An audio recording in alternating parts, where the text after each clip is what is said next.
21 اکتوبر کو انشاءاللہ وہ پاکستان تشریف لا رہے ہیں،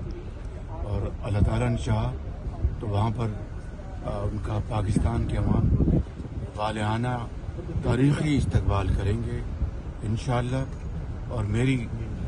آپ کے توسط سے گزارش ہے اپنے بھائیوں اور مسلم لیگی زعماء لیڈرز کہ وہ اب بیرون ملک کا سفر 21 اکتوبر کے بعد کریں، اور قائد کی جو ایک فقید المثال جو ان کی وہاں پر ویلکم کرنا ہے اس کے لیے وہ تیاری کریں۔ اور ان سے میری یہ بھی درخواست ہے کہ وہ لندن جو خواہش مند ہے، بڑی ان کی مہربانی ہے کہ وہ قائد سے ملنے کے لیے بہت خواہش مند ہے، لیکن میری اب ان سے استدعا ہے کہ وہ پاکستان میں اب قائد سے انشاءاللہ ملیں۔